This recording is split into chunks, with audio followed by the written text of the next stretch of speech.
ఫిలిప్పీయులకు రాసిన పత్రిక 4వ అధ్యాయం 4వ వచనం. ఎల్లప్పుడూ ప్రభునందు ఆనందించుడి, మరలా చెప్పుదును ఆనందించి. స్తోత్రం దేవా సర్వోన్నత సర్వాధికారి. ఈ సమయంలో నీ యొక్క వాక్యాన్ని ధ్యానిస్తూ ఉండగా మాతో మాట్లాడి ప్రతి వారికి వినగల చెవి, గ్రహించగలది అనుగ్రహించమని నజరేయుడైన యేసుక్రీస్తు నామములో ప్రార్థించి నమ్మి పొందుకుని నమ్మ పరమ తండ్రి, ఆమేన్. హల్లెలూయా. ఆనందం అనేది ఎలా ఉంటది అంటారు? ఒక వ్యక్తి హాస్పిటల్కి వెళ్ళాడంట. హాస్పిటల్కి వెళ్ళి, సార్ నాకు ఏదో మనసులో బాధ ఉన్నది, ఈ బాధ పోవాలంటే ఏంటి అని చెప్పి డాక్టర్ గారిని అడిగాడంట. డాక్టర్ గారు ఏం చేశారు, ఎందుకని నీకు ఎక్కడ పెయిన్ వస్తుంది? ఇక్కడ. సరే, ఈ యొక్క కార్డియాక్ ఏమైనా ఉన్నదేమో, లేకపోతే హార్ట్కి ఏమైనా సమస్య ఉన్నదేమో అని హార్ట్ అంతా చెక్ చేశాడంట. No problem. లేకపోతే బోన్కి ఏమైనా ప్రాబ్లమా, లివర్కి ఏమైనా ప్రాబ్లమా, ఎవ్రీథింగ్ A to Z అన్ని కూడా ఆయన చెక్ చేశాడంట. ఈరోజు మనుషులకి చాలా సమస్యలు ఉంటాయి, అవి వాళ్ళకి అర్థం కావు, డాక్టర్లు కూడా అర్థం కావు అనమాట. డాక్టర్ గారు అంతా పరిశీలన చేసి చివరికి ఫైనల్ రిపోర్ట్ ఏంటంటే ఎవ్రీథింగ్ నార్మల్. నీ బ్లడ్ లో లోపం లేదు, నీ హెడ్ లో లోపం లేదు, నీ బాడీలో ఎక్కడ కూడా లోపం లేదయ్యా. నీ సమస్యలో వచ్చేసేసి మనసుకు సంబంధించింది. కాబట్టి నీ సమస్యకు ఒకటి మందు ఉన్నది. ఏంటంటే, ఈ ఊర్లో ఒక అతను గురించి నేను విన్నాను, ఆయన పేరు సంథింగ్ ఏదో పేరు గుర్తు రావట్లేదు. ఆయన దగ్గరికి వెళ్తే ఎటువంటి వ్యక్తినైనా కూడా నవ్విస్తాడు, ఎటువంటి వ్యక్తి జీవితంలోనైనా సరే గొప్ప సమాధానాన్ని నింపుతాడు. ఆయన చాలా హాస్య నటుడు అనమాట. ఎందుకంటే చాలా పెద్ద పేరుంది ఆయనకి. ఆయన షో వేసారంటే లక్షలను తీసుకుంటాడు. కాబట్టి మీరు ఆయన దగ్గరికి వెళ్ళినట్లయితే మీరు చాలా సంతోషంగా ఉంటారు.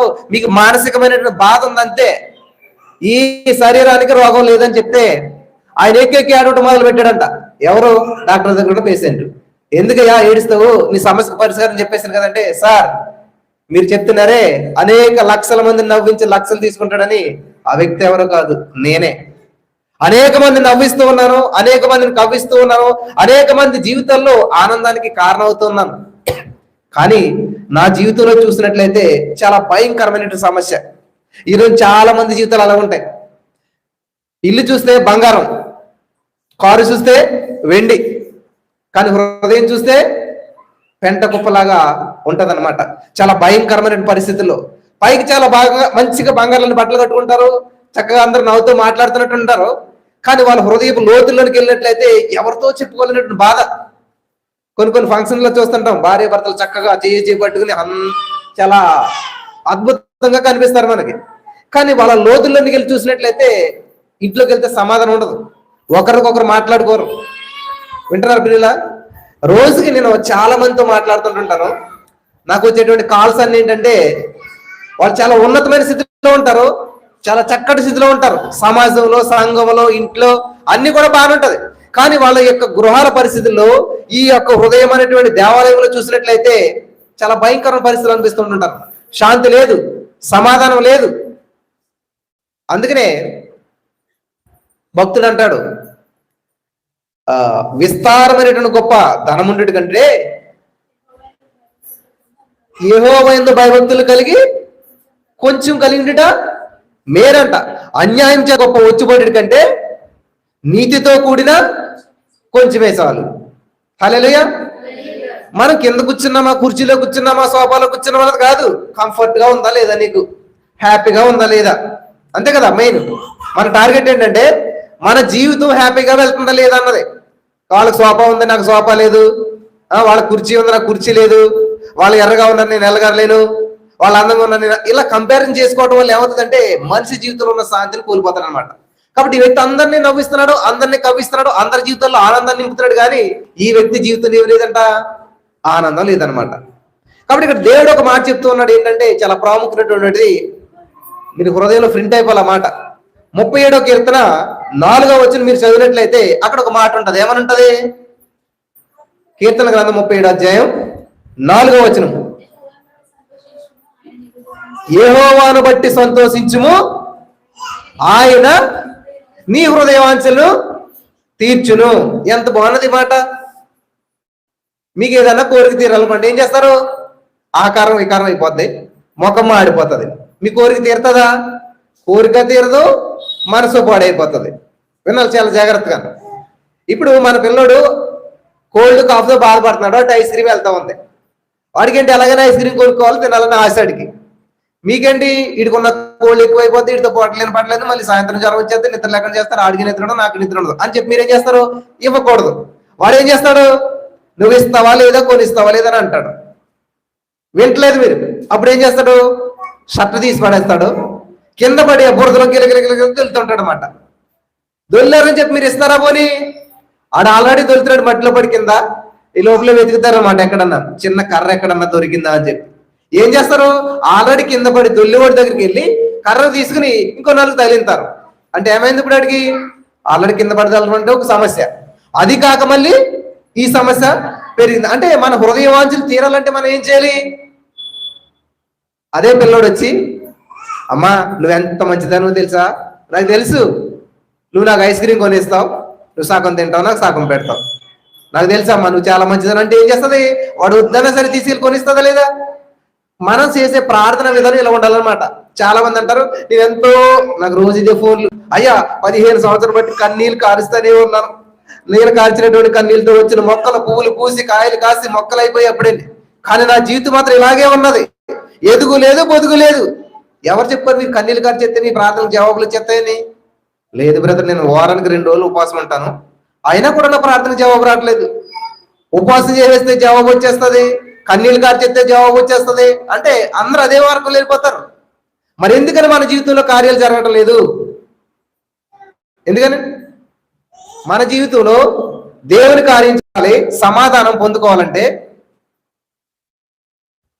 యేసుక్రీస్తు ప్రభువు శిష్యులంట, యేసు ప్రభువు చెప్పారు అద్దరికి వెళ్దాం మనం, ఆ పక్కన పని ఉంది అని చెప్తే సరే ప్రభు అని బయలుదేరారు. యేసు ప్రభువు కూడా బయలుదేరారు, అదే బోట్లో వెళ్తున్నారు అందరూ కూడా. సడన్ గా వెళ్ళేసరికంట ఏమైందంటే భయంకరమైన తుఫాన్ వచ్చింది. తుఫాన్ వస్తే యేసుక్రీస్తు ప్రభువారు ఉన్నటువంటి బోటులోనే తుఫాన్ వచ్చింది, మునిగిపోయే పరిస్థితి వచ్చింది, ప్రాణాపాయ స్థితి వచ్చింది, భయంకరమైన పరిస్థితి వచ్చింది. అప్పుడు వాళ్ళు అడిగినటువంటి ప్రశ్న ఏంటంటే, యేసు ప్రభువారిని మేము నశించిపోతున్నాము, నీకు చింత లేదా, మమ్మల్ని కాపాడంటే దేవుడు ఏం చేశాడు? గాలిని గద్దించాడు, సముద్రం నిమ్మలం అయిపోయింది అక్కడతో. వెంటనే దేవుడు వేసినటువంటి ప్రశ్న చాలా విచిత్రమైన ప్రశ్న. ఏమంటాడు? ఏమని అడిగాడు? ఎక్కడ మీ విశ్వాసం? అర్థమవుతుందా? అంటే మనిషి ప్రాణాపాయ స్థితిలో ఉన్నా కూడా అటువంటి వ్యక్తి నుంచి దేవుడు ఏదో ఎక్స్పెక్ట్ చేస్తున్నాడు. ఏంటది? ఏమా చెప్పాలి? విశ్వాసం. ఎందుకు భయపడ్డారు? ఏంటి? ఇదేమనట్లేదు దేవుడు. మీ విశ్వాసం ఎక్కడా? నేను రిఫరెన్స్ లను చూపించలేదు, తర్వాత చదువుకోండి. ఇవన్నీ కూడా ఆన్లైన్లో కూడా చాలా మంది చూస్తారు, జాగ్రత్తగా ఉన్నారు. చాలాసార్లు బైబిల్ చదువుతాం. అసలు దేవుడికి మన నుంచి కావాల్సింది ఏంటి? యేసు ప్రభువు వచ్చినప్పుడంట, నేను ఎవరిలోనైనా విశ్వాసము కనుగొనగలదనా? దేవుడు వచ్చిన వెంటనే చెక్ చేసేది ఏంటంటే మన దగ్గర విశ్వాసం. హల్లెలూయా. మీరు బైబిల్ గ్రంథంలో చూసినట్లయితే ప్రార్థన వీరుల లిస్ట్ అని ఎక్కడ కూడా ఒక అధ్యాయంలో లేదు, లేకపోతే అద్భుతాలు చేసినటువంటి వారి లిస్ట్ అని ఎక్కడ బైబిల్లో లేదు. మీరు బైబిల్లో చూసినట్లయితే స్వస్థతలు చేసినటువంటి వారి లిస్టు ఎక్కడా లేదు, మోకరించి ప్రార్థన చేసిన వారి లిస్టు ఎక్కడా లేదు, లేకపోతే ఏ అద్భుతాలు చేసినటువంటి వారి లిస్టు లేదు. కానీ ఒకరి లిస్ట్ మాట ఉంది బైబిల్లో. ఎవరిదంటే విశ్వాస వీరుల లిస్ట్ ఉందన్నమాట. ఎక్కడ? హెబ్రీ పత్రిక 11వ అధ్యాయం. అక్కడ చూస్తే ఎవరి లిస్టు లేదంటే విశ్వాస వీరుల లిస్టు, ఆడోళ్ళు మగోళ్ళు బైబిల్ ఎంతమంది ఉన్నారో అందరి లిస్టు కలిపి ఒక లిస్ట్ అవుట్ చేసి పెట్టారంట. మరి ఏది ముఖ్యమైనటువంటిది ఇప్పుడు ఇక్కడ? ఏమా చెప్పాలి మీరు? విశ్వాసం అనేది చాలా ముఖ్యమైనటువంటిది, చాలా ప్రాముఖ్యమైనటువంటిది. కాబట్టి ఏది ప్రాముఖ్యమైనటువంటిదో అంత కూరండి మనం అది ఇవ్వకపోతే తినలేము. ఏంటది? ఉప్పు. అందుకని దేవుడు ఏమన్నాడు? మీరు లోకానికి కారం అయి ఉండొచ్చు అనొచ్చు కదా, లేకపోతే ఐస్ క్రీమ్ అయి ఉండొచ్చు అనొచ్చు కదా, బెల్లం అయి ఉండొచ్చు అనొచ్చు కదా. చాలా ఉన్నాయి కదా, ఇంకాను కిచెన్ లోను చాలా సామాన్లు ఉన్నాయి. పైకి ఉప్పు ఎంత? నా టైంలో అయితే 5 రూపాయలు, 5 పైసలు 10 పైసలు వచ్చింది ఎంత ప్యాకెట్. కళ్ళుప్పు ప్యాకెట్ ఎంత ప్యాకెట్? 10 పైసలు కొన్నప్పుడు చిన్నప్పుడు. ఇప్పుడు ఎంత అయిపోయింది? ఎంగన్నది చాలా రేట్ అయిపోయింది, విలువ అయిపోయింది. దాని విలువ పెరిగింది కానీ మన విలువ మాత్రం పెరగట్లేదు. ఎందుకంటే పెద్ద ఇల్లు కట్టుకుంటారు అనుకోండి, మీరు చనిపోయాక మిమ్మల్ని ఏమంటారు? బాడీని తీసి బయట పెట్టండి, ఎంత ఇల్లు కట్టాడు ఈయన, 10 రోజులు పెడదామంటారు ఎవరన్నాను? పేరు కూడా ఉండదు ఇంకా ఆయనకి. ఆ పేరు ప్రాణంతో పాటు ఏం పోతాయంటండి. అందుకనే మంచి భక్తుడు ఒక పాట రాశాడు, కళ్ళు తెరిస్తే వెలుగంట, కళ్ళు మూస్తే అబ్బా ఎంత క్షణం అండి. అట్లా కళ్ళు మూసుకుని అందరూ ఏమి లేదు ఇంకా జీవితం. సేమ్ నిజంగా కళ్ళు మూసామంటే పట్టుపరుపు మీద దొలుతూ ఉంటాడు. అప్పుడు దాకా ప్రాణం పోయింది. పట్టుపరుపు తీసుకెళ్తారా? ఇక్కడ ఉంటది. ఆయన మాత్రం కట్టేసి తీసుకెళ్ళి ఎక్కడ పెడతారు? మట్టి పరుపులో పెడతారంట. హల్లెలూయా. నోరు తెరిస్తే శబ్దం అంట, నోరు మూస్తే అసలు చూసిన రెండు ఒక పదంలో అర్థం మారిపోతుంది అనమాట. కాబట్టి ఇక్కడ మన జీవితంలో ప్రత్యేకమైనటువంటిది, ప్రాముఖ్యమైనటువంటిది ఏంటంటే విశ్వాసము. అందుకనే భక్తుడు అంటాడు, విశ్వాసం లేకుండా దేవుడికి. అసలు చూసారా, బైబిల్ అంతా తిరిగి తిరిగి ఎక్కడికి వస్తుంది? శిష్యులు కూడా దేవుడు ఏమడిగాడు? మీలో విశ్వాసం ఉన్నదా? ఎక్కడున్నది మీ విశ్వాసం? మీలో విశ్వాసం ఉంటే నా దగ్గర రారు. అంతే కదా. సొలొమోను గారు ఒక న్యాయపు తీర్పు తీర్తాడు అనమాట. ఏంటంటే ఒక ఆవిడకి 100 ఆవులు ఉంటాయి, ఒక ఆవిడకి మాత్రం 1 ఆవు ఉంటుంది. ఈ 100 ఆవులు ఉన్నటువంటి ఆవిడ దగ్గర నెయ్యి అయిపోతుంది. ఆవిడ ఏం చేస్తుందంటే ఒక ఆవు ఉన్న ఆవిడ దగ్గరికి అప్పుకి వెళ్తుంది, పక్కిల్లు కాదని చెప్పేసి. వెళితే ఇస్తుంది, ఆవిడ అప్పు ఇస్తుంది. మళ్ళీ మీ ఇంటికి చుట్టాలు వచ్చినప్పుడు నేను ఇచ్చేస్తానంటది. ఈ ఒక్క ఉన్న ఆవిడకి ఎందుకో అనుకోకుండా కొంతమంది వచ్చేసరికి కొంచెం ఈవిడికి నెయ్యి అవసరం అవుతుంది. సరే మన ఆవిడకి ఇచ్చాం కదా, ఎప్పటికి ఇవ్వట్లేదు, నెల అయిపోయింది, 2 నెలలు అయిపోయింది, మనకి ఇమ్మని అడుగుదామనంటే వెళ్ళి, మీరు మొన్న మా దగ్గర నెయ్యి తీసుకున్నారు కదా, కొంచెం ఆ నెయ్యి మాకు ఇచ్చేసేయండి, మాది మాకు ఇవ్వండి అంటే,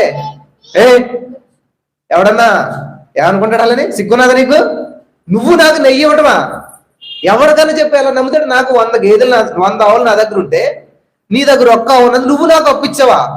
విడ్డంతరంగా లేదు ఇది, నువ్వెప్పుడు ఇచ్చావు నాకు అంటే ఇవిడికి సౌండ్ లేదు అసలు. అదేంటి అప్పుడు తీసుకుని మళ్ళీ ఇప్పుడు ఇలా మాట్లాడుతున్నావు?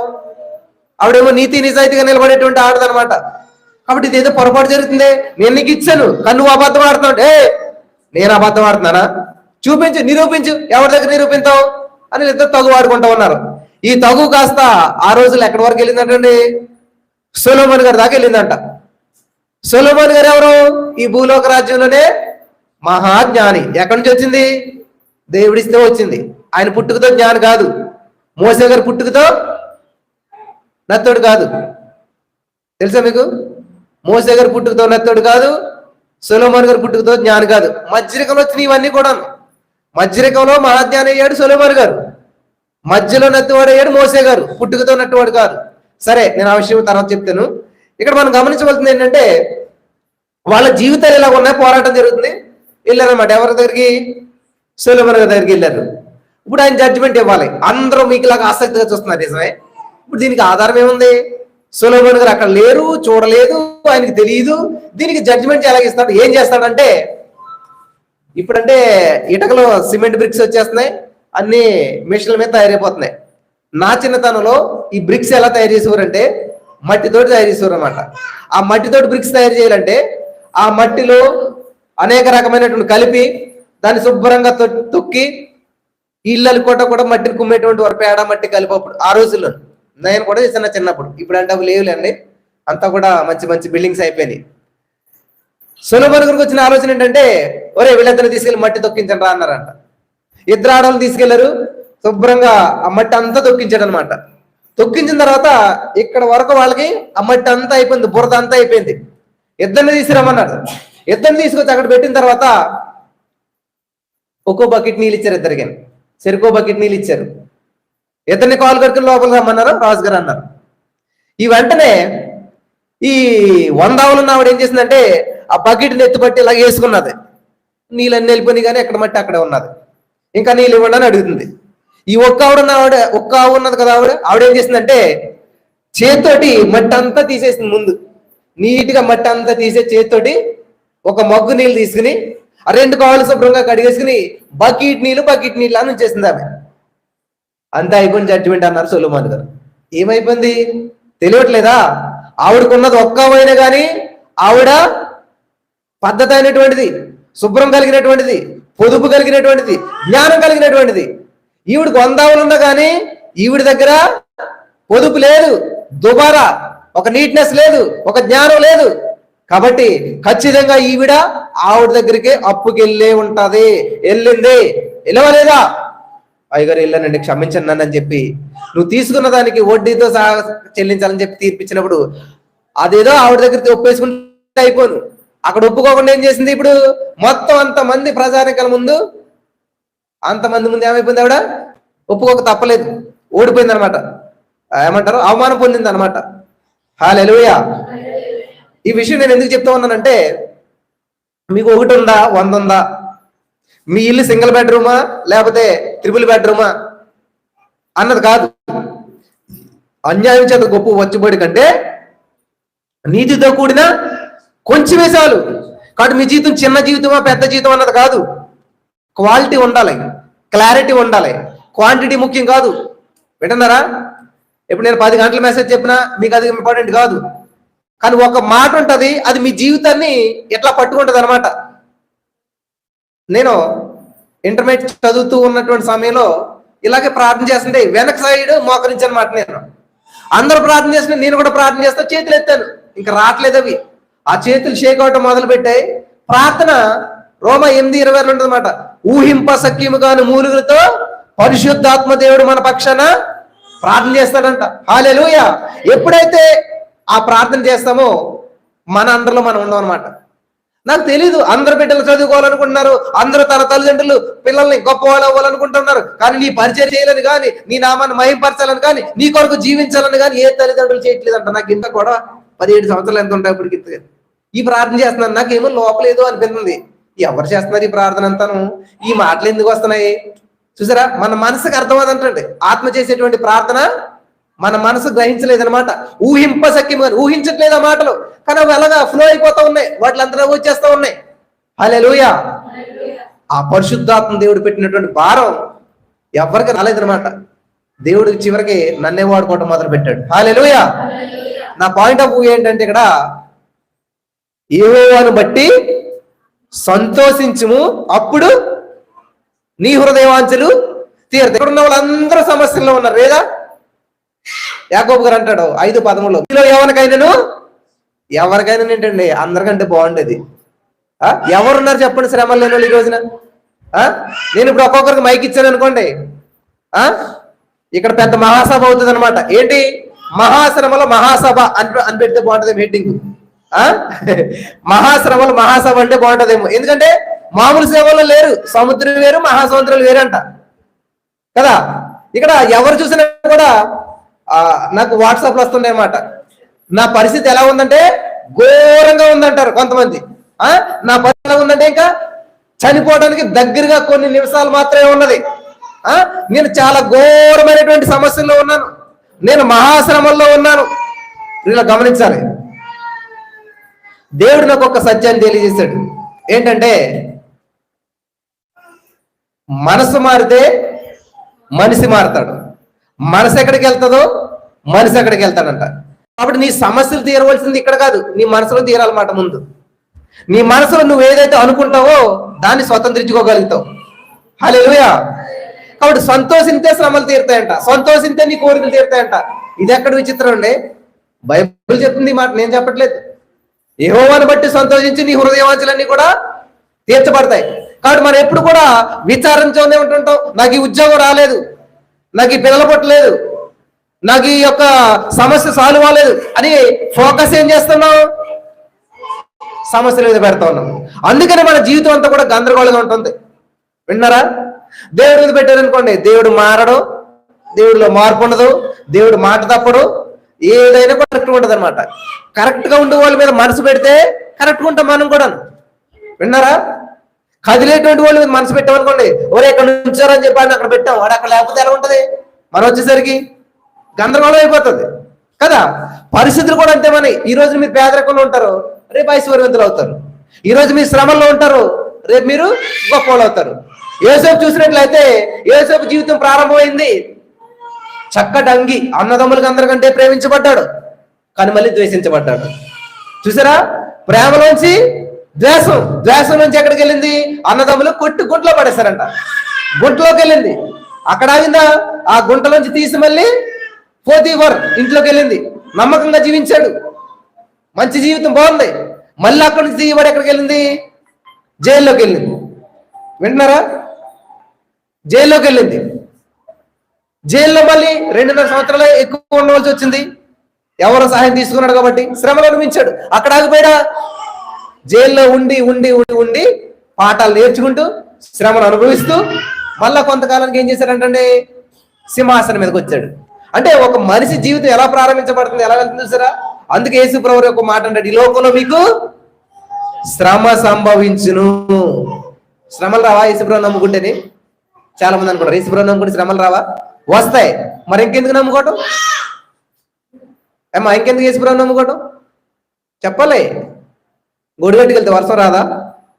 మరి ఇంకెందుకు గొడుగు? చెప్పాలి నాకు. గొడుగు పట్టుకుని వెళ్తే వర్షం వస్తుందా రాదా? వస్తుంది. మరి గొడుగు ఎందుకు తీసుకెళ్తాం? వర్షంలో తడవకుండా ఉంటారు గొడుగు, అంతేగాని వర్షం ఆపడానికి కాదు. ఆ వర్షం రాకుండా గొడుగు ఆపదు, కానీ ఆ వర్షం నీ మీద పడకుండా గొడుగు ఆపుతుంది. హల్లెలూయా. యేసుక్రీస్తు ప్రభువుని నమ్ముకుంటే శ్రమలు రాకుండా చేయడుగానే ఆయన ఆ శ్రమలో నీకు తోడుండి, ఆ శ్రమ నిన్ను తాకకుండా, ఆ శ్రమ వల్ల నీకు ఇబ్బంది కలగకుండా, ఆ శ్రమల్లో నీ జీవితం ముగించకుండా ఏం చేస్తానంటే సహాయం చేస్తాడు. నేను చెప్తున్నాను ఈ మాట. 91 కీర్తన 15 వచనం ఉంటుంది మీలో. అది కాదు, 91:15లో అతడు నాకు మొర్ర పెట్టగా నేను అతనికి ఉత్తరం ఇచ్చేదను, శ్రమలో నేను అతనికి చేతిలో కొడుకులా ఉంటాడంట దేవుడు. నీకు శ్రమలు వస్తే అప్పుడు ఏం చేయాలి? ఉపయోగించుకోవాలి. ఇక్కడ చాలా మంది ఇదే పొరపాటు చేస్తున్నారు. శ్రమలు వచ్చాయి, అప్పులు వచ్చాయి, ఏం చేస్తారు? అప్పు తీర్చాలంటే ఇంకో అప్పు కోసం ట్రై చేస్తారు. వర్షం వచ్చిందంటే చేతిలో ఉన్న గొడుగు ఇప్పుకోవాలి కదా. చేతిలో ఉన్న గొడుగు చేతిలో లాగానే వర్షం వస్తున్నది, నువ్వేమవుతావు? అదే తడిసి ముద్ద అవుతున్నారు ఈ రోజు చాలా మంది. కారణం ఏంటంటే గొడుగు లేక కాదు, ఆధారం లేక కాదు, దాన్ని వినియోగించుకోవడం రాకపోవడం అనమాట. ఆ గొడుగుని ఎలా వాడుకోవాలో, ఆ గొడుగుని ఎలా మీట్ నొక్కాలో, ఆ గొడుగుని ఎలా ఓపెన్ చేసుకోవాలో రాలని చెప్పు ఏమవుతుంది? తడిసిపోతారు. కాబట్టి ఈరోజు అనేక మంది శ్రమలు అనుభవించడానికి కారణం ఏంటంటే శ్రమల నుంచి విడిపించేవారు లేక కాదు. 2000 సంవత్సరాల క్రితం యేసయ్య నీకున్న ప్రతి అప్పును తీర్చివేశాడు. నమ్మిన వారు హల్లెలూయా చెప్దాం. హల్లెలూయా. 2000 సంవత్సరాల క్రితం యేసయ్య నీకున్న ప్రతి రోగాన్ని తీసివేసేటువంటి వెల చెల్లించి ఆయన దెబ్బలు తినేశాడు. హల్లెలూయా. హల్లెలూయా. 2000 సంవత్సరాల క్రితమే నీకు నాకు ప్రతి వారికి కావాల్సిన ఆశీర్వాదాన్ని ఎఫెసీ 1:3 ప్రకారమైన ఆత్మ సంబంధమైన ప్రతి ఆశీర్వాదం మనకు అనుగ్రహించేశాడు. అనుగ్రహిస్తాడు కాదు. ఇంత సత్యం బైబిల్లో ఉండగా కూడా మనం ఎందుకని ఇంతగా బాధపడుతూ ఉన్నాం? గమనించాలి. ఇప్పుడు మాధవ సిస్టర్ ఏం చేసిందంటే ఇంటికి లాకేసి వచ్చేసింది ఆమె. ఈ లోపల వాళ్ళు ఆయన వచ్చారు. ఈమెమో ఫోన్ ఎత్తట్లేదు. ఇంతకీ లాక్ ఎక్కడ పెట్టింది ఆవిడ? ఎక్కడైతే లాక్ వేసిందో ఆ పక్కనే మేకు తగిలించి వచ్చింది. లాక్ అక్కడే ఉన్నది, అన్నీ అక్కడే ఉన్నాయి. కానీ ఆయన ఏం చేస్తున్నాడు? గందరగోళంలో ఏంటి అని చెప్పి అనుకున్నాడు. కనీసం ఇలా చూస్తే లాక్ అక్కడే ఉంది. ఆ లాక్ అక్కడే తీసుకుని ఆగి ఇంటికి వెళ్ళొచ్చు. అర్థమవుతుందా? మన సమస్య అక్కడే ఉంది, పరిష్కారం అక్కడే ఉంది, కానీ మనం ప్రభువుని చూడలేదు అనమాట. వింటున్నారా? మీరు చూడండి, ఎప్పుడైనా సరే నేను కొన్నిసార్లు హడావుడుగా ఇది ఎక్కడుంది అది ఎక్కడుందని అడుగుతుంటాను. అక్కడే ఉంటుంది ఇంతగానే. అది మా ఆవిడ వచ్చేది కనిపించట్లేదు, అది ఎదుర్కొనే ఉన్నది కదా. చూసారా? ఎప్పుడైతే మనం టెన్షన్ పడుతుంటామో చేయవలసిన పని చేయం. పెద్దలకు మాట అంటారు ఏమని? సంతోషమే ఎక్కడి నుంచి వచ్చిందా మాట? బైబిల్లోనే. యెహోవాను బట్టి ఆనందించు, అప్పుడు నీ హృదయవాంఛలు. ఎగ్జామ్కి వెళ్ళి పిల్లలకి ఏమంటారు? ఏం చెప్తారు మీరు? జాగ్రత్త అని పంపుతారా? ఏం టెన్షన్ పడక నాన్న, హ్యాపీగా వెళ్ళు అలా చెప్తారా? ఏ తల్లిదండ్రులు అలా చెప్తారా? ఏడుతా వెళ్ళరా, బాధపడతా వెళ్ళరా, టెన్షన్ పడతా వెళ్ళరా అని చెప్తారా? చెప్పరు కదా. అలా వెళ్తేనే వాడు ఏం చేస్తాడు? మైండ్ ఫ్రెష్ గా ఉంటది, ఎగ్జామ్ బాగా రాస్తాడు. దేవుడు అయితే చెప్తున్నాడు, ఏం చెప్తున్నాడు? యెహోవాను బట్టి సంతోషించండి, అప్పుడు మీ హృదయ వాంఛలు తీరుస్తాడు. ఇక్కడ ఆది కాండంలో దేవుడు ఒక మాట చెప్తాడు. 1-2 వచనాలు ఏంటంటే చాలా అద్భుతమైనటువంటి మాట. భూమి నిరాకారంగా శూన్యంగా ఉన్నది, చీకట కదా జలంలో కమ్మింది. 3వ వచనంలో కొద్దిగా దేవుడు ఏమంటాడంటే వెలుగు కలుగుగాక అన్నాడు. అంటే దేవుడికి అసలే చీకటి గురించి మాట్లాడతాం కానీ, నిరాకారం గురించి మాట్లాడతాం కానీ, ఆ గందరగోళం గురించి పట్టించుకోవట్లేదు. ఏంటంటే ఆయన వెలుగు అంటే పరిష్కారాన్ని ప్రకటిస్తున్నాడు అనమాట. ఆయన చింతించాడా? అరే ఏంటి భూమి నిరాకారం అయిపోయిందండి, నేను ఎంత బాగా చేశాను దీనికి ఆకారం లేకుండా అయిపోయిందండి, నేను ఎంతో సుందరంగా చేసినటువంటి ఈ భూమి ఇలాగా చీకటి అయిపోయిందండి అని బాధపడ్డాడా దేవుడు? ఆది కాలంలో మొదటి సృష్టి కాదు, అంతకన్నా ముందు ఉన్నది. నోవహు సమయంలో జరిగింది జలప్రళయం, అదే లాస్ట్, అదే అనుకుంటారే మీరు. దానికంటే ముందు ఇంకోటి జరిగింది, అది యెషయా గ్రంథంలో ఉంటుంది ఆ విషయం అంతా కూడా. ఆది ఏంటంటే ఇదే ఆది అనుకోకండి, ఇంకా ముందు ఉన్నదనమాట. సో దేవుడు సృష్టించిన సృష్టి అంతా కూడా సైతాన్ గాడు ఏం చేశారంటే, వాడు దొంగ, దోచుకునేవాడు, నాశనానికి కర్త. నాశనం చేశాడు, నాశనం అయిపోయింది. కానీ దేవుడు ఏం చేస్తున్నాడు? అమ్మ మీరు మాట్లాడవలసిన మాట ఏంటంటే, మా ఆయన తాగుబోతండి, మా ఆయన మంచోడు కాదండి, మా జీవితంలో శ్రమలండి, మమ్మల్ని కొడతారండి, మమ్మల్ని అవమానిస్తారండి, ఇంకా అది మాట్లాడాలి. ఏం చేయాలంట? మా ఆయన నాతో వచ్చేలాగా దేవుడు చేస్తున్నాడు, దేవునికి స్తోత్రం, హల్లెలూయా. మా ఆయనకి దేవుడు మంచి మనసు ఇస్తున్నాడు, దేవునికి స్తోత్రం. మా కుటుంబంలో దేవుడు శాంతి సమాధానం ఇస్తున్నాడు, దేవునికి స్తోత్రం. ఇదేంటిది? నీకు కావాల్సింది అదే కదా. మరి ఎందుకు మా ఆయన చెడ్డోడు, రేపు అన్నదాన్ని త్రాగుడాన్ని మానేసని మంచోడు ఉన్నాడు అనుకో, ఈ లోపల మీ ఫ్రెండ్కి ఏమో ఎంత తాగుబోతాడో మా ఆయన, ఎంత అలా కొడతాడో, ఎంత ముగ్గుడో. ఈ లోపల మీ ఫ్రెండ్ మీ ఇంటికి వచ్చింది, ఈయనేమో తాగుడు గీడు అన్ని మానేశాడు, మిమ్మల్ని ఏమో పువ్వులో పెట్టి చూసుకుంటే అంత బాగున్నది. ఇప్పుడు ఎవరు చెడ్డోళ్ళు అయ్యారు? మీ ఫ్రెండ్ వద్దులోకి. దీనికి ఏమన్నా పిచ్చి పట్టిందా ఏంటి? ఆయన ఏమో తాగుబోతాడు అన్నది, తిడతాడు అన్నది, లేకపోతే ఇట్లా అన్నది. ఈయన ఇంత మంచిగా చూసుకుంటున్నాడు, ఇంత ఇలా చూసుకుంటే ఇదేంటి ఇలా చెప్పింది? చూసారా? దేవుడు ఏం చేస్తాడంటే శాసనాలు మారుస్తాడంటండి. దేవుడు దేన్నైనా ఎలాగైనా ఎప్పుడైనా మారుస్తాడు. నువ్వు చూడనంత వరకు దాన్ని పొందుకోలేవు. అబ్రహామా చూడు, ఏం చూడాలి? నువ్వు ఎంతవరకు చూడాలి? మా ఆయన ఇప్పుడు తాగుపోతండి, ఇంట్లో నమ్ముకుంటాడండి, మా జీవితం సర్వనాశనం అయిపోతుందండి, పిల్లలు సరిగ్గా చదవట్లేదండి, ఎప్పుడు ఏ మాటలు అనమాట. ఈరోజు మీరు తోటకూర విత్తనాలు వేసి రేపు గోంగూర కోసుకుంటారా? మరి ఏం కోస్తారు? తోటకూర విత్తనాలు ఇస్తే తోటకూర మొక్కలు వస్తాయి, తోటకూర కోసుకుంటారు. మరి మీరు మాట్లాడేదేంటి? మా కుటుంబంలో సమస్యలు, మా జీవితంలో సమస్యలు, అప్పుల సమస్యలు, మాకు ఉద్యోగం లేదు, మాకు పిల్లలు లేరు, మా ఆయన మమ్మల్ని చూడలేదు, మాకు బట్టలు లేవు. ఏ విత్తనాలు ఇవన్నీ? మంచి విత్తనాలా? చెప్పాలి. అంటే మన నోరే మంచిదైతే ఊరు మంచిది అయిపోద్దంట. అబ్బా ఎంత బాగున్నా చూసారా? మరి మాట ఎందుకని ఒక సామెతలో ఉపయోగిస్తున్నారు? జీవితాన్ని ఎందుకు అప్లై చేయట్లేదు? మాట్లాడదు మంచిగా, నవ్వండి ఎవరినన్నా చూసి. దాంట్లో డబ్బులు ఏమైనా అవసరం అవుతుందా నవ్వాలంటే? నవ్వి చక్కగా అమ్మ బాగున్నారా, ఎంత సంతోషం, అమ్మ నన్ను మా మనవలు కూడా పలకరించరు, నువ్వు పలకరించావు నన్ను, ఎంత సంతోషపడిపోతుందా? దానికి ఏమైనా ఖర్చు అవుతుందా? నువ్వు హ్యాపీగా ఉంటావు. మీ ఆస్తి పాస్తులు పంచిపెట్టుకున్నారనుకోండి తరిగిపోతాయి, కానీ సంతోషం పంచిపెడితే పెరిగిపోతుందంట. హల్లెలూయా, హల్లెలూయా. నువ్వు నవ్వడానికి ఆవిడ నవ్వుతుంది, ఆవిడ నవ్వుతే నువ్వు నవ్వుతావు. ఏమవుతుంది? నవ్వు నవ్వు నవ్వు పెరుగుతూ ఉందన్నమాట. హల్లెలూయా. సంతోషమే విచారమే ఆయుష్ తగ్గిపోతుంది అనమాట. ఆవిడ ఎందుకు చనిపోయిందంటే బెంగ పట్టేసిందండి. ఆవిడ కొడుకు కోసం బెంగ పట్టేసేసి ఇంకా 20-30 సంవత్సరాలు బతికి ముందే పోయింది. కారణం ఏంటి? సంతోషం ఎక్కువయా? కాదు, విచారంతో అనమాట. నా అంతరంగం ఉన్న విచారం హెచ్చగా దేవుని ఆదరణ కోరుకోవాలన్నమాట. కాబట్టి మీ శ్రమలు వచ్చినప్పుడు ఇక్కడ నుంచి ఇవ్వాల్సింది ఏంటంటే గుర్తు తెచ్చుకోండి. ఒక పెన్ పేపర్ రాసుకుని, నేను లాస్ట్ టైం ఇక్కడే చెప్పినట్టున్నా ఎగ్జాంపుల్, అది ఎగ్జాంపుల్ జరిగింది. నాకు ఫోన్ వచ్చింది. ఏంటంటే పెళ్ళైంది కొంతకాలమే, కొన్ని నెలలు అవుతుంది అనమాట. నా ఫ్రెండ్ వాళ్ళ వైఫ్ జాషువా, నేను కష్టం ఇంత కాపురం చేయాలని వదిలేస్తాను. ఏ అమ్మా అన్న, ఇదిగో ఇలాగ చెప్పొచ్చిందండి. సరే, ఒక పెన్న పుస్తకం తీసుకో, లెఫ్ట్ సైడ్ అంతా కూడా పెళ్ళైన రోజు హ్యాపీగా ఉన్నావా? మస్తు హ్యాపీగా ఉన్నాను. తర్వాత ఎక్కడికి వెళ్ళారు? ఎక్కడ తీసుకెళ్ళాడు? హనీమూన్కి వెళ్ళారా?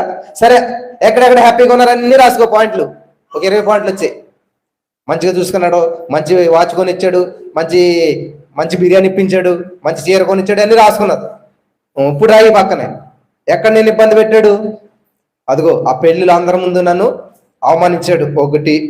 ఇంకా మొన్న నేను వెళ్తానన్న పెళ్లికి రాలేదు, 2. నేను అడిగిన చీర కొనలేదు, 3. ఇంకా ఇంకా ఇంకా ఆలోచించింది. 2, 4, 5 పాయింట్లు వచ్చి అయిపోయామాట. ఈడ ఎడం పక్కన రాయమంటే 20 పాయింట్లు రాసింది. ఏది ఎక్కువ ఉన్నది అన్నాను, ఏ ఎక్కువ ఉన్నాయి అన్నది. మరి ఎక్కువ ఉన్న వాటిని చూడటం మానేసి తక్కువ ఉన్న వాటిని చూడటం ఎందుకు? వాటిని బట్టి ఆనందించు. 20 పాయింట్లు ఆనందించక ఉన్నాయి కదా కారణం. ఈ 4 పాయింట్లు పట్టుకుని కాపురం నాశనం చేసుకుంటానంటావు, జీవితం నాశనం చేసుకుంటానంటావు. గుర్తు తెచ్చుకో. ఇవన్నీ ఈ పక్కన వదిలేసాయి. కొంచెం బ్యాక్ వెళ్ళు ఏం చేస్తావు? ఇదే మీ పెళ్లి రోజు అనుకో. మీరు ఎక్కడ ఉన్నారు ఇప్పుడు? ఓ ఇద్దరు ఎలా ఉన్నారో గుర్తు చేసుకో. నవ్వుకో నీకు నువ్వు. అతని దగ్గరికి వెళ్ళు. ఆ రోజు ఎంత ఆనందంగా ఉన్నావు, ఎంత హ్యాపీగా ఉన్నావు గుర్తు చేసుకో. అదే గుర్తు తెచ్చుకుని ఊహించుకో ఒకసారి. ఈ రోజు మీరు ఎక్కడ ఉన్నారు? హోటల్లో ఉన్నారు, ఫుడ్ తింటున్నారు, హ్యాపీగా ఉన్నారు. అదే మూమెంట్ తెచ్చుకో, గుర్తు తెచ్చుకో. అంటే ఇవన్నీ ఎప్పుడైతే గుర్తు తెచ్చుకోవడం మొదలు పెట్టిందో ఆనందం పొంగు పొరులుతా ఉందన్నమాట. ఎప్పుడైతే ఈ ఆనందం పొంగిందో ఈ విషయాలన్నీ కూడా ఎరైజ్ అయిపోయినాయి, కనిపించట్లేదు. ఇంకా ఈ ఆనందంలో పడి ఇవన్నీ కూడా పోయినాయి. ఇంటికి వచ్చాక భర్తతో మంచిగా మాట్లాడింది, చక్కగా ఉంది, 2 పిల్లలు పుట్టారు, జీవితం కారులో తిరిగింది, ఇప్పుడు హ్యాపీగా ఉంది. అదే రోజు ఆ 4 పాయింట్లు పట్టుకుని తొందరపడి నేను కాపురం చేయనంటే ఈ రోజు ఎక్కడ ఉండేది? అమ్మగారి ఇంట్లో అట్లానే ఉండేది అనమాట. వింటున్నారా? కాబట్టి మీరు తొందరపడి తీసుకునేటువంటి నిర్ణయాల వల్ల చాలా ఇబ్బందులు ఎదురవుతాయి అన్నమాట. కొంచెం ఆగి ఆలోచించి ఎప్పుడైనా మీకు శ్రమ వచ్చినప్పుడు వెనక్కి వెళ్ళండి. మీ జీవితంలో సంతోష గడియలు ఏమున్నాయని రాసి పెట్టుకోండి, గుర్తు తెచ్చుకోండి అవి. ఈ రోజు మీ భర్త మిమ్మల్ని అప్పుల్లో వదిలేశాడో, ఈ రోజు మీరు అప్పుల్లో ఉన్నారో, ఈ రోజు మీరు అనారోగ్యంలో ఉన్నారో, ఈ రోజు మీరు ఆపదలో ఉన్నారో ఉండొచ్చు. కొంచెం వెనక్కి వెళ్ళండి. ఆ రోజుల్లో ఎలా ఉన్నారు, ఆ జీవితం ఎలాగుంది, లేకపోతే గతంలో మీ జీవితంలో దేవుడు చేసిన అద్భుతాలు ఏంటి అవి గుర్తు తెచ్చుకోండి. వాటిని బట్టి దేవుని స్తుతించండి. హల్లెలూయా. అప్పుడు దేవుడి నామం మహింపరచబడుతుంది. బలపరచబడ్డారా? దేవుడు మనలో చూసేటువంటిది ఏంటి? ఏంటమ్మా? విశ్వాసం. ఉందా మీకు విశ్వాసం? ఎంతమందికి విశ్వాసం ఉంది? చేతులు ఎత్తండి. హల్లెలూయా. విశ్వాసం గలవాడు కలవరపడ్డం. ఏమా? ఎంతమంది వచ్చి మీద పడ్డా, ఎన్ని నిందలు వచ్చి మీద పడ్డా, ఎన్ని శ్రమలు వచ్చినా కూడా కలవరపడ్డావు.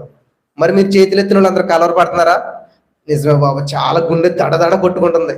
ఏమో రేపు ఏమవుతుందో ఏంటో, ఆ లోన్ ఎలా కట్టాలో, లేకపోతే ఈ పని ఏంటో, ఈ స్థితి ఏంటో, మా మానవుడి పరిస్థితి ఏంటో, లేకపోతే మా కొడుకు పరిస్థితి ఏంటో, నాకు చాలా టెన్షన్ వచ్చేస్తుంది అని మీరు అన్నారంటే మీకు విశ్వాసం లేదు. అర్థమైందా? నిజంగా మీకు విశ్వాసం ఉందనుకో, ఏదేమైనా దేవుడు అన్నాడు బాబు, దేవుడు నమ్మదగినడు, పరిస్థితి బాగోలేదులే కానీ ఇక్కడ విడిచిపెట్టడు మమ్మల్ని, ఖచ్చితంగా దేవుడు హెచ్చిస్తాడు, దేవుడు మమ్మల్ని బాగు చేస్తాడు, మా జీవితాల్లో గొప్ప కార్యాలు చేస్తాడు.